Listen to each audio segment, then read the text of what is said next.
Un tout grand merci si tu es en mesure de soutenir en prière l'équipe à l'œuvre à Oui durant la semaine d'évangélisation de l'Institut biblique de Bruxelles, du 23 au 29 mars.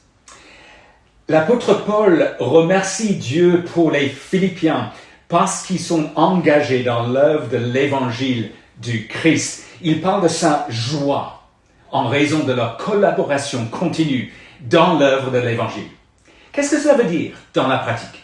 Prendre part à l'œuvre de l'évangile.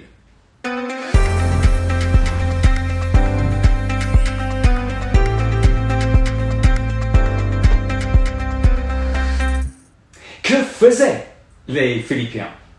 Est-ce qu'ils répandaient la bonne nouvelle à tout le monde dans leur ville et au-delà, ce qu'on appelle parfois aujourd'hui l'évangélisation proactive, faire du porte-à-porte, aborder les gens dans la rue ou au marché? Peut-être. Et ce genre d'activité est prévu durant la semaine d'évangélisation. Dans une autre lettre, Paul approuve le fait que l'évangile a retenti depuis l'Église aux régions environnantes et au-delà.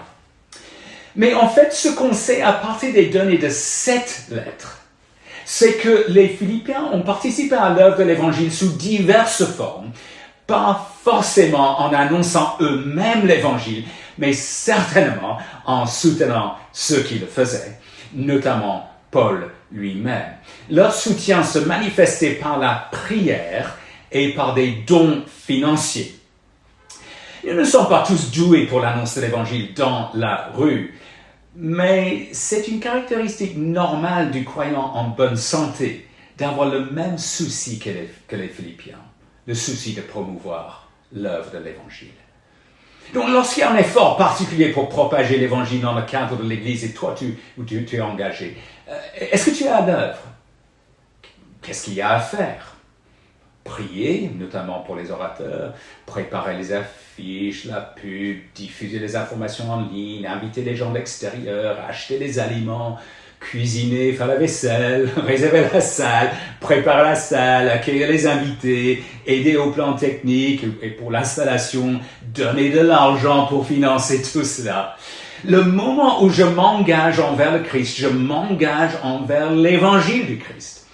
Non pas pour gagner la faveur de Dieu, mais parce que Dieu a fait preuve de faveur à notre égard. N'oublions pas ce que le Christ a fait pour nous. Il n'a pas considéré comme une proie à arracher d'être égal avec Dieu dans les cieux, mais il est devenu homme, voire esclave. Il s'est humilié au point de mourir sur une croix, la mort la plus déshonorante, la plus humiliante, la plus atroce qui soit. Et cela afin de nous sauver du jugement à venir, un jugement que nous aurions tous mérité à cause de notre refus naturel d'accepter l'autorité de Dieu dans notre vie.